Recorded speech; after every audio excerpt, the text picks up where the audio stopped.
Ladies and gentlemen, welcome to my channel.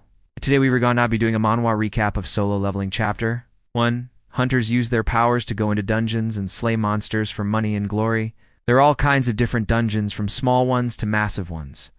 Depending on how strong you are as a hunter, you can choose what kind of dungeon you want to go in. Jinwoo doesn't really understand what's happening, but he does his best to come to terms with his new reality.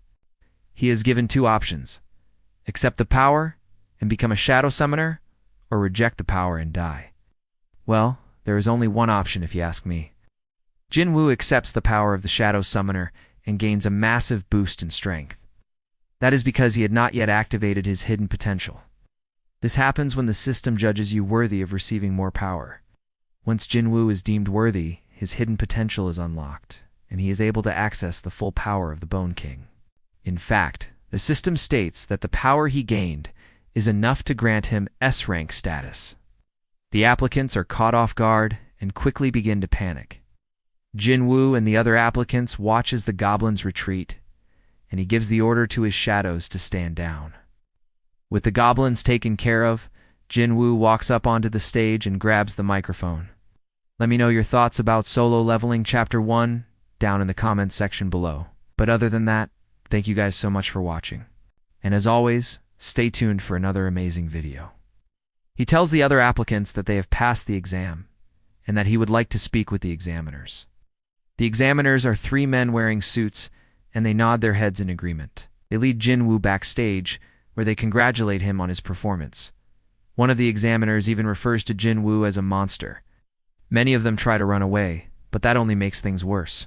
He is congratulated by hundreds of people who are amazed by his power, but Jinwoo is not interested in any of that. He simply nods his head and walks away from the crowd. He knows that this is only the beginning, and that he has a long way to go. If he wants to become the strongest hunter in the world, the goblins begin to close in on the fleeing applicants, and it seems like all hope is lost.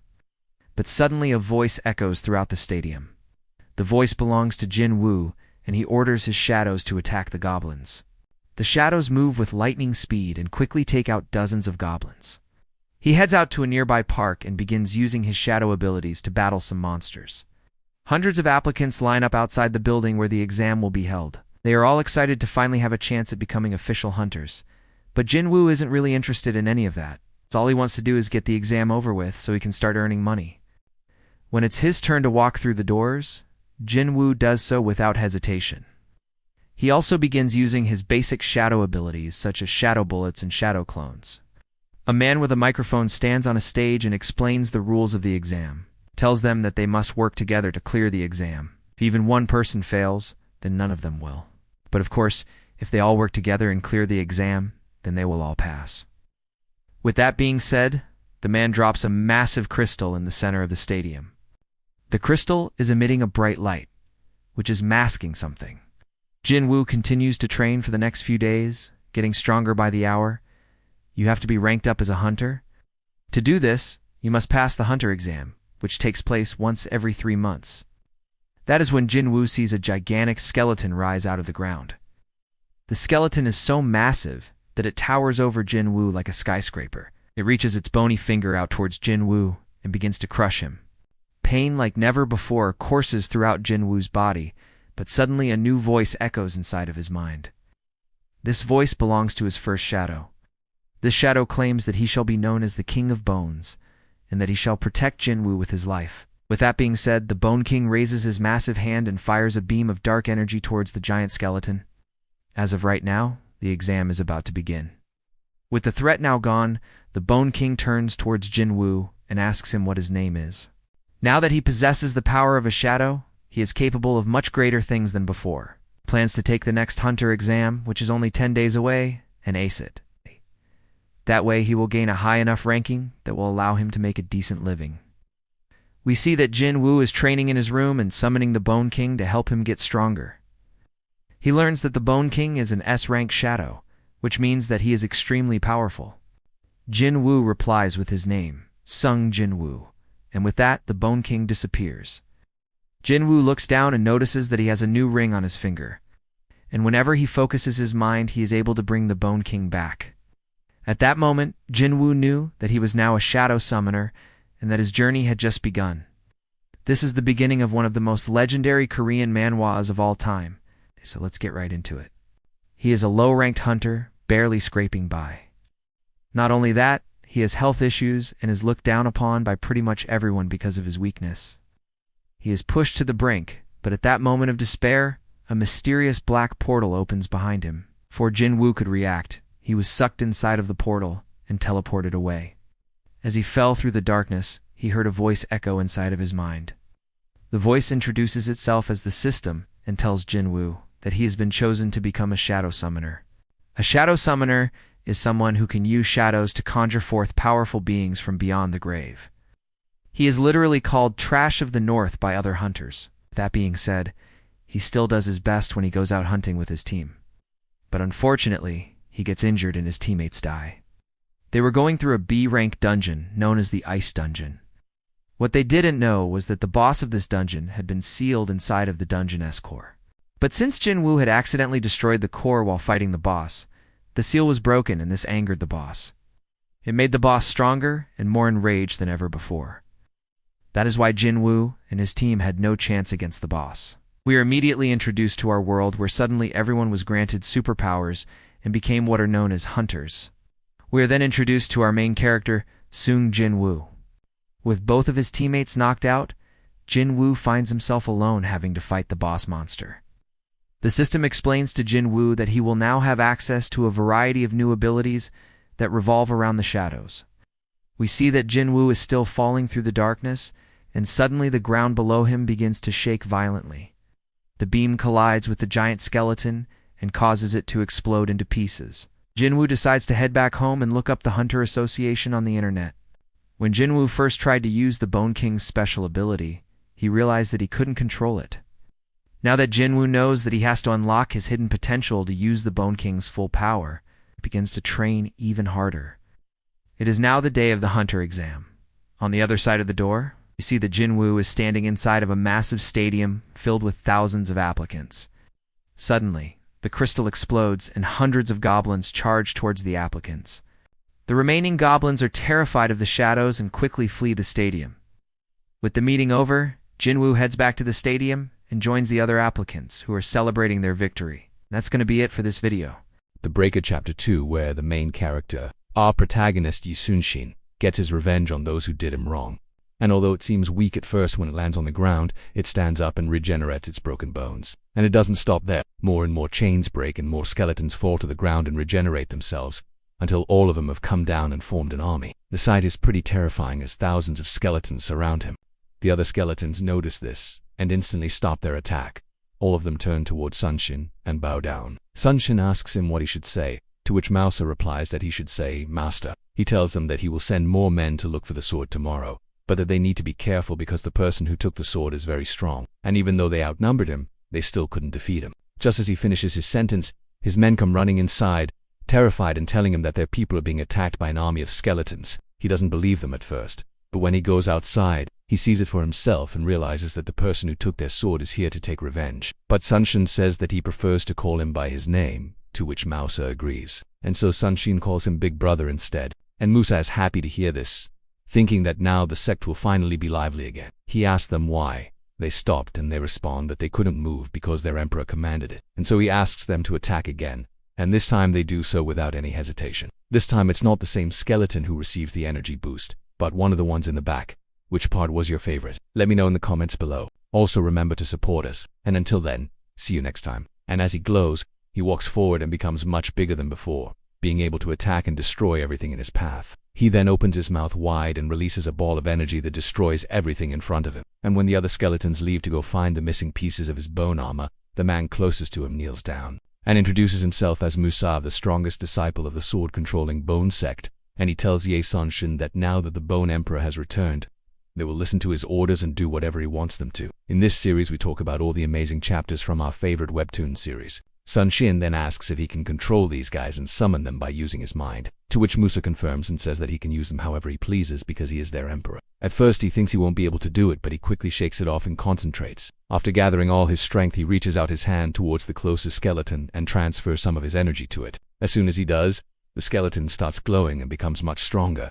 The others notice this and start cheering. But this doesn't last long, because suddenly the rest of the skeletons start attacking the one who had received the energy boost. Even the one who had received the energy boost attacks the one next to him, and in a matter of seconds, all of them are fighting against each other. And to make things worse, the glow coming from the skeleton who had received the energy boost attracts all of them, and they all focus their attacks on him. And so he finds himself surrounded by hundreds of skeletons, all of them attacking him at once. Sunshin then asks if they can get stronger, and Musa replies that they already are strong, but they haven't reached their peak yet. So if the Emperor gives them his energy, they will become even stronger. Musa then asks Sunshin to absorb him so that he can become stronger, but Sunshin refuses. Instead, he asks if he will be able to command them if he makes them stronger, to which Musa replies that he will be able to. And so Sunshine agrees. But after defeating the second guy, more show up, surrounding him from all sides. And even though he manages to hold his ground and defeats all of them, he is left exhausted. And when one of them calls him a nobody, he gets enraged and goes on a rampage, attacking everyone around him. In fact, he is doing so well that none of them can get close to him. He is dodging all of their attacks, making openings and attacking each time they become available. And just like that, he takes out all of them in no time. At the start of the chapter, we see our main character, Yace, come across some people from the Trigram clan who have come looking for the mysterious sword that was stolen. As they are talking about how they will take care of the person who stole their heirloom, Ye's Sunshin comes out of nowhere and tries to attack them by surprise. However, he is easily avoided. Ye Sunshin then asks them if they are looking for this, holding up the sword. They ask him if he stole it, to which he replies that he borrowed it.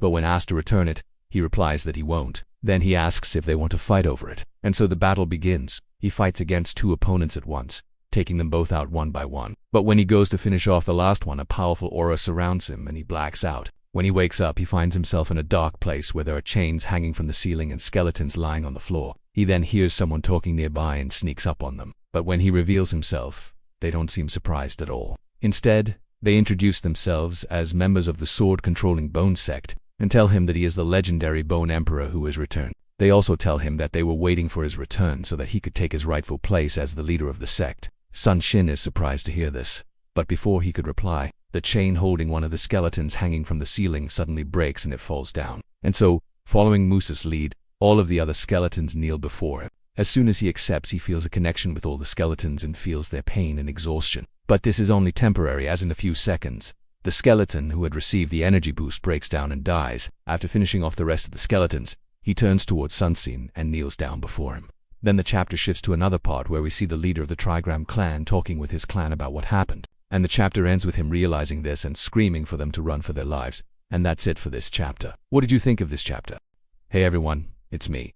Hope you all are doing good. Today we are going to discuss Manhwa Recap Ch.3 of Solo Leveling. So without any further ado, let's get started. And at the same time, we also saw how Noah, who was supposed to be dead, actually resurrected himself and is now on his way to rescue Jin. To everyone's surprise, he single-handedly took on the entire horde of ice monsters and saved Jinwoo's life. But what exactly happened to Noah? How did he come back from being on the brink of death? This creature possesses immense strength and speed, easily overpowering its opponents. Despite his injuries, Noah manages to stand up and surveys the damage around him. He notices that all the ice monsters have been defeated and that he is no longer in danger. They walk through the destroyed environment, taking in the destruction left behind by Noah's mysterious power. Overjoyed to have found it, they step through the portal and are transported back to the safety of the human world. They become interested in Noah and send a delegation to invite him to the capital. Noah, reluctant to go, but knowing that he cannot refuse, prepares to leave. Before he departs, he asks Jinwoo to take care of his shop in his absence. He understands that as the bearer of such a powerful force,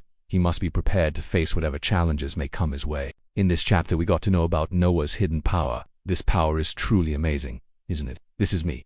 Hope you all are enjoying my videos. If you really do, then make sure to leave a comment as well. With this, I will catch you guys in the next one. Until then, stay tuned and keep supporting. What do you guys think about it? Also, what do you think about the fact that Noah single-handedly took on the entire horde of ice monsters and saved Jinwoo's life? Do let us know your thoughts in the comments section below. With renewed determination, he heads back to his shop, eager to resume his normal life and prepare for whatever adventures lie ahead. Jinwoo, happy to help, promises to look after the shop and wishes Noah luck in the capital. Back in the human world, news of Noah's return and his defeat of the Ice Queen spreads like wildfire. The people are amazed by his strength and the mysterious power that he had unleashed. He agrees to demonstrate his power, but only to a select few officials. He asks for a private demonstration area away from prying eyes.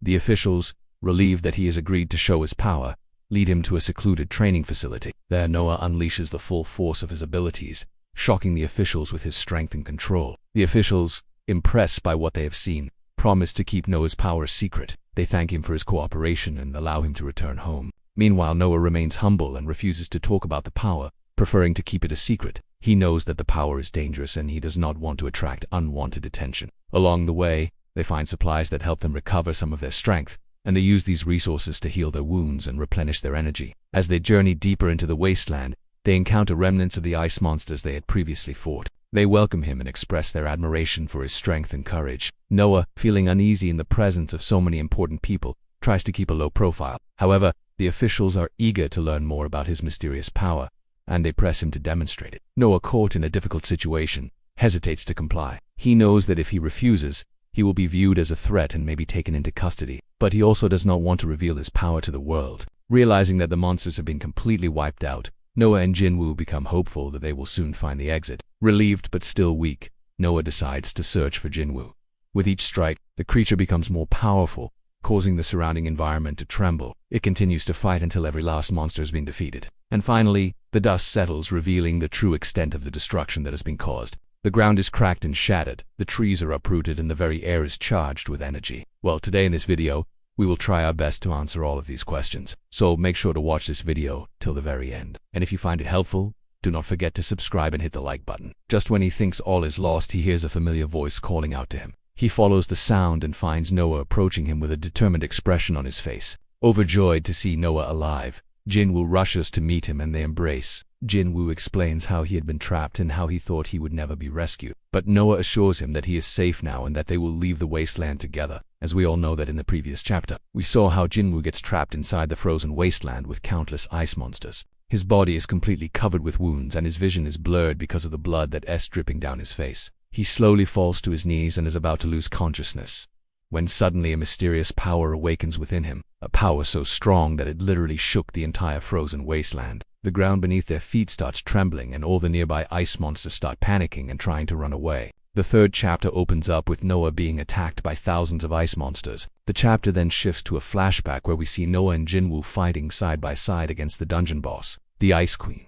Suddenly Jinwoo gets separated from the group and gets trapped inside the frozen wasteland. Noah becomes enraged and charges towards the Ice Queen to save Jinwoo, but she overpowers him and fatally wounds him. With her icy powers, Noah falls to the ground, mortally wounded. And even though the other hunters try their best to save him, there is nothing they can do. Noah's life hangs in the balance and his death shakes the entire guild. But before they could escape, a giant wave of energy erupted from Noah's body, knocking them all back and shattering the frozen ground beneath their feet. Back in the present, the mysterious power within Noah manifests itself as a gigantic shadowy figure that towers over the remaining ice monsters. Noah regains consciousness and finds himself in a weakened state. However, he quickly realizes that the mysterious power that had manifested within him has vanished. Meanwhile, Jinwoo is still trapped inside the frozen wasteland and he begins to lose hope of being rescued. With renewed determination, Noah and Jinwoo set off to find the exit of the frozen wasteland. After some time, they come across a shimmering portal that serves as the exit to the wasteland. Despite his efforts to keep it hidden,